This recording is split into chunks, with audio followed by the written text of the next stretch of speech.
tu falou aí da placa de vídeo. Como é que tu consegue mensurar esse crescimento? Tu consegue imaginar que ele pode fazer 10x, por exemplo?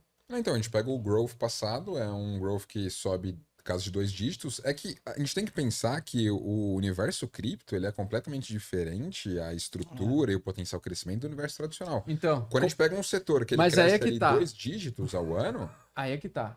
Pra que eu vou me expor a um que tem um potencial X e eu não sei, e o outro eu consigo, no Y eu consigo enxergar o potencial, tipo, porque nas criptos dá pra ver claramente que os mercados são muito pequenos ainda, tipo, de vários, por exemplo, foco em inteligência artificial, né? Tokens de empresas que têm foco em desenvolvimento de inteligência artificial, robôs para ajudar para criar enfermeiros digitais para esse enfermeiro digital poder entregar para uma pessoa que está, sei lá, morrendo lá no hospital, entregar remédio X, Y, Z conforme a necessidade. Então, tipo assim, qual é que é? Eu não consigo entender, assim, para mim é muito difícil pelo mercado cripto, é porque o mercado cripto é uma pica, assim, de oportunidade. Eu digo assim, aparece coisas todo santo dia. Eu não consigo entender como eu, tendo 24 horas por dia de atenção máxima, se eu ficasse acordado, conseguisse absorver tudo que de oportunidade que existe no mercado cripto e mais o mercado tradicional. Para mim é muito difícil hoje. Tipo assim, eu até mandei 5 mil reais lá para XP Investimentos porque eu ia começar a voltar a dar uma diversificada, né? Mas, cara, eu não consigo, velho. Sabe por quê? Porque eu simplesmente, assim, velho, eu tô estudando, eu tenho que ficar sempre em cima do mercado cripto nas novidades e coisas punjantes que aparecem, que eu não quero perder, que eu não me sobra tempo para eu focar, por exemplo, em me preocupar se quantas baterias de lítio eles estão produzindo agora e qual a demanda. então, mas o ponto é que o entendeu? universo cripto ele é É um mundo atualizado muito muito diferente. mais rápido. Isso, Já o exato. mercado tradicional ele anda em vias mais tradicionais. Então, por Exato. exemplo, você quer diversificar um pouco mais? Pense em fundos imobiliários residenciais ou mesmo de shoppings. É Sim, algo que por anos e anos e anos se prova, funciona, sim. paga um yield ali, tudo bem. Mas por que diversificar? Mas quanto esse yield paga? Ele paga ali 7, 8% ao ano. Então, Em real, não mas em dólar. em real, Em real. aí é que tá o problema. Eu vejo, por exemplo, um token lá da rede Ethereum, que é a DEX, que é a maior corretora descentralizada da Ethereum. Eu vejo que ela está crescendo tipo 3.000% ao ano. E ela está me pagando um yield de 60% ao ano em dólar. Ou em token Uni, por exemplo. Ou em tokens que representam um BTC. Por que eu vou... Tipo assim, eu tô meio que fazendo um yield, né? Recebendo dividendos de um ativo que ainda tem um potencial de alta inerente dentro dele, intrínseco dentro dele, que ele pode se valorizar, entendeu? Então, para mim, tipo assim, é a mesma coisa que eu brinco, mas é uma verdade. É a mesma coisa assim, ó. Eu vejo o kart e eu gosto do kart. A modalidade do kart, eu sei que ela tem esses riscos e tal, ela tem os próprios riscos e assim. Só que eu vejo que tem uma Fórmula 1 e tem um contrato para eu andar de kart ou de Fórmula 1. E no contrato de Fórmula 1 eu vou receber tanto e no de kart eu recebo tanto. Então, pra que eu vou andar de kart, porra? É isso que eu quero dizer. Mas por que você tem que ter 100% na Fórmula 1? Exatamente. Por quê? Por quê? Porque eu tô eu acho que é perdendo a momento. espontaneidade. Porque que assim, ó, por exemplo, eu prefiro, vamos dizer que eu tenho 10 mil reais. Tá. Pra eu andar de kart e chegar a 100 mil reais, vai demorar X tempo. E eu quero arriscar mais para diminuir esse tempo. Eu quero andar mais rápido. E, ao mesmo tempo, ter mais risco. Só que, por exemplo, o kart e a Fórmula 1, elas têm o mesmo número de incidência de mortes hoje em dia. Porque se tu segue protocolos para andar e tu seguir um protocolo de segurança na Fórmula 1, tu consegue diminuir o risco, tu consegue diminuir o risco através do protocolo. O que seria o protocolo para o investidor? O gerenciamento de risco. Então, se tu tem um setup com gerenciamento de risco, tu vai se expor ao risco, tu vai se expor a um risco parecido com o mercado tradicional, porque você vai sair na mesma média ou na mesma cruzamento de média, ou sei lá, o setup que tu utilizar, 2-1, 3-1, sei lá o quê. Só que tu vai estar andando mais rápido, mas tu vai estar seguindo o protocolo igual. É aquela história, no kart tu anda de capacete e roupa de macacão para evitar queimadura caso tu tenha um choque. A mesma coisa na Fórmula 1, tu usa um macacão, só que tu anda mais rápido. Então eu não entendo, por exemplo, para que... Eu entendo o que vocês querem dizer da questão de você diversificar. Acho interessante.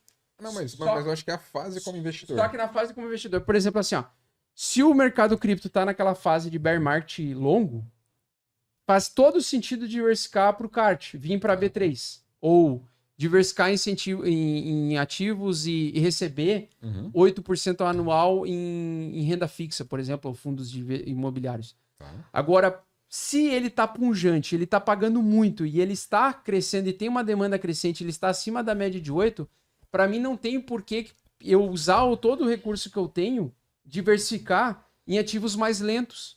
Porque eu posso ter um retorno muito mais rápido se ele está num viés de alta, sabe? Assim, mas ó, o ponto que eu quero falar é, além do cenário e do ciclo das criptomoedas, você tem um ciclo seu como investidor. Vamos supor que você entrou com 50 mil reais no mercado cripto. Certo. E esses 50 mil viraram 5 milhões. Sim.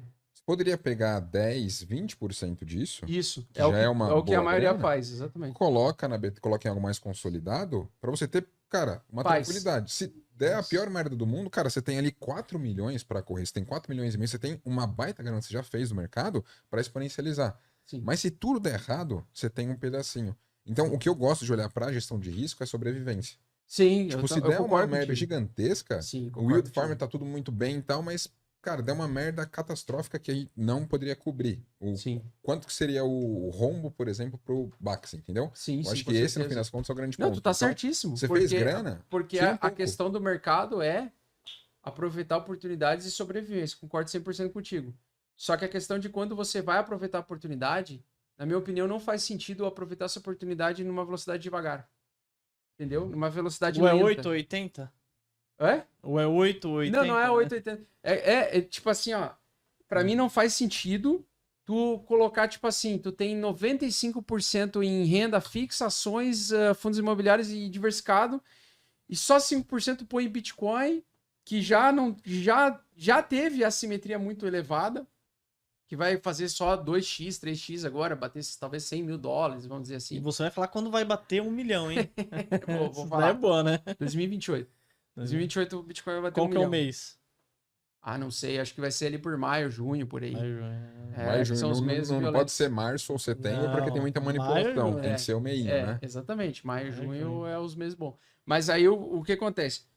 O que eu acredito assim, ó, cara, eu não consigo ser bom na bolsa e ao mesmo tempo em cripto, porque em cripto existe uma exigência de conhecimento absurda para tu aproveitar essas oportunidades. Por exemplo, o pessoal gosta muito desses tokens que eu trago de oportunidades. Não sei se vocês chegaram a ver meus stories hoje lá, a galera Vi, agradecendo pra agradecendo caralho, tudo. 5 horas da manhã agradecendo, desde as 5 até a hora que eu vim pra cá, o pessoal agradecendo. Isso é todo santo dia.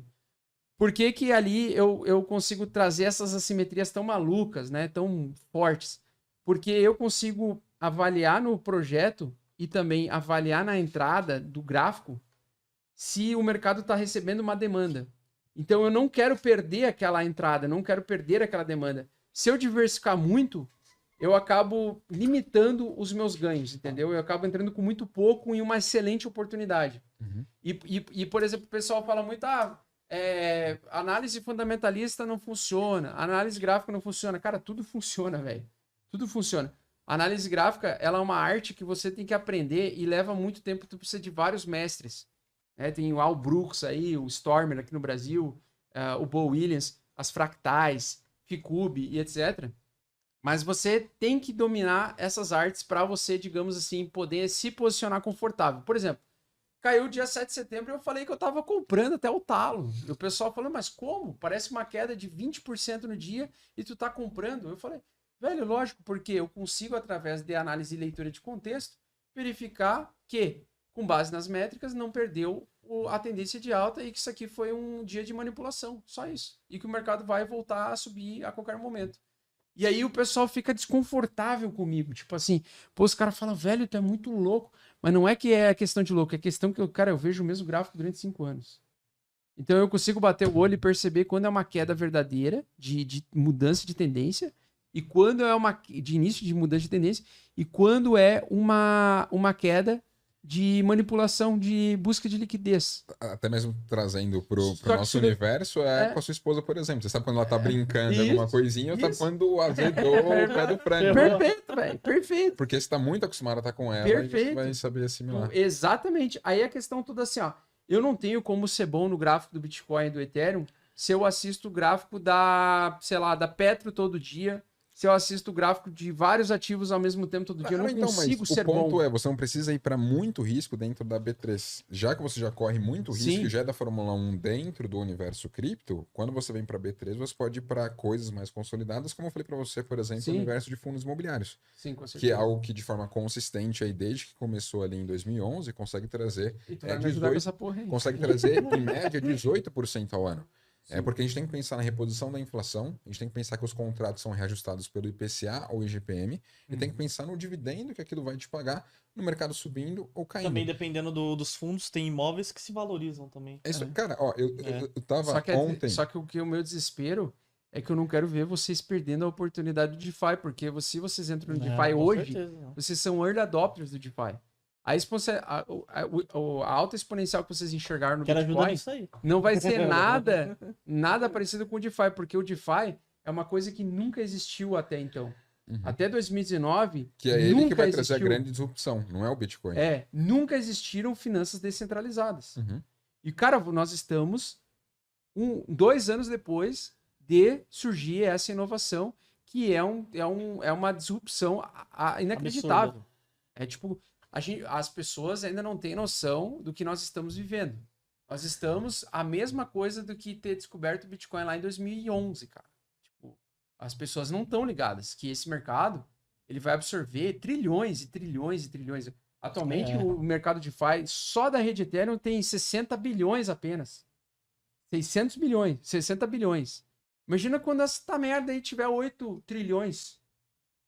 Nossa. Porque as finanças descentralizadas, pessoal, elas são as finanças centralizadas. As finanças centralizadas, tipo a Binance, que é uma corretora tradicional. O que é uma finança descentralizada? Finança descentralizada é o seguinte. Você tem um intermediador que quer, assim, tem o Rodolfo que quer comprar Bitcoin e tem o Augusto que tem Bitcoin e quer vender. Aí eu vou me enfiar no meio dos dois, vou cobrar uma taxa de negociação, vou linkar eles direto ou indiretamente, sem eles se conhecerem, eu vou fazer a troca de negociação e recebo uma taxa para isso. Eu sou um market maker. Então, uma corretora é isso. Ela é uma formadora de mercado. Sim. Ela pega o interesse de duas pontas e cobra a participação dela de fazer a intermediação. Sim. Basicamente é isso.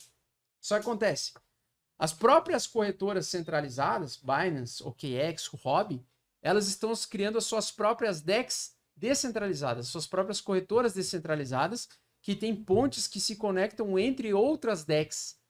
Por que eles querem esse incentivo? Porque eles sabem que o mercado, no futuro, vai virar só descentralização, no sentido de você utilizar o seu dinheiro. Então, para mim, não faz sentido eu participar de um ecossistema já falido, não falido, mas já consolidado, que não funciona, porque você tem que colocar os teus dados para você comprar suas criptos. Por exemplo, numa corretora centralizada, eu tenho que botar meu nome, Augusto Bax, endereço, rua lá, papapá, meu CPF, tal. Já numa corretora DEX, eu simplesmente entro com uma carteira e foda-se o resto. E aí essas corretoras grandonas, elas estão criando suas próprias DEX para cada vez mais pessoas terem essa liberdade com o seu dinheiro.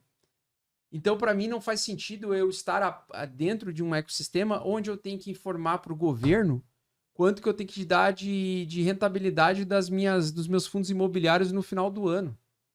Com os meus dados sendo rastreados o tempo todo. Então, eu estou vendo assim, ó, o futuro na frente e eu não posso, digamos, participar dele e, ao mesmo tempo, ficar confortável com esse mercado tradicional já. Entendeu? Porque nesse mercado tradicional eu estou exposto. Nesse outro mercado aqui eu estou livre. Então eu tenho liberdade num mercado e eu não tenho liberdade no outro mercado. Não sei se vocês estão entendendo o que eu quero dizer. Não, entendo. Mas com a corretora descentralizada, você pega a tua carteira, conecta aquela merda e ninguém te pergunta um quê. E você transforma em dólar, transforma em Bitcoin de volta, na velocidade da luz, do jeito que você quiser, a hora que você quiser, de madrugada, não tem limite de Pix, não tem limite de banco, não tem limite de absolutamente nada. Você usa o seu dólar livre dentro e conectado. Então, para mim, Hoje eu voltar, tipo assim, investir na B3, para mim é um retrocesso. Porque eu tenho que me expor ao risco real, do real mesmo, ao risco dos movimentos que o meu governo está fazendo ali, que o governo que eu estou participando está fazendo, e das decisões políticas e econômicas, macroeconômicas desses caras, desses governantes.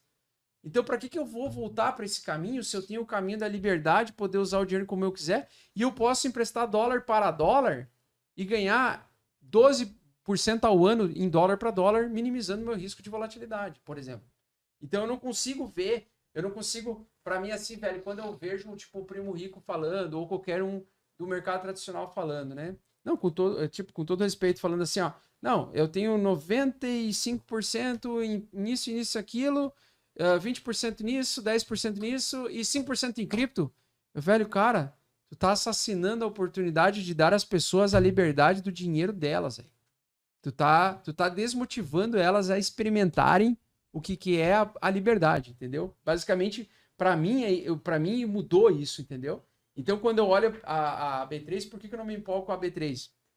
Por causa que eu tô atrelado à real. Isso é um primeiro ponto. O segundo ponto, eu tô atrelado ao governo. E o terceiro ponto, eu tô atrelado a interesses de empresas privadas que eu não sei quais são os reais interesses por trás, né? A não ser o lucro, por exemplo. Então, para mim não faz sentido mais o mercado o tradicional por causa dessa filosofia, né? Não sei se vocês têm apego às empresas que vocês investem, assim, por exemplo, eu gosto de ser sócio do Itaú lá, sei lá. Não é apego. Acho que é muito mais a questão do ser tangível e você conhecer muito mais. Porque, por exemplo, eu sei que, cara, qualquer pessoa que você conversa, meu avô, meu bisavô, todos deram certo, aquelas pessoas próximas que investiam em imóveis. E até hoje quem investe em imóveis Sim. tem dinheiro. Sim. Só que não tem o efeito exponencializador que, evidentemente, o mercado cripto tem. Então, eu tenho que ser humilde o suficiente de reconhecer, sim, a importância do universo cripto, mas eu não vou fazer nenhuma migração do dia para a noite. Sim. Hoje. Do dia para a noite muito rápido, pelo meu momento como investidor. Talvez se fosse o Rodolfo lá de trás, que queria largar a TI, que aportava ali R$ 500 por mês, que tinha uma carteira ali de 50 mil, 100 mil, é uma coisa.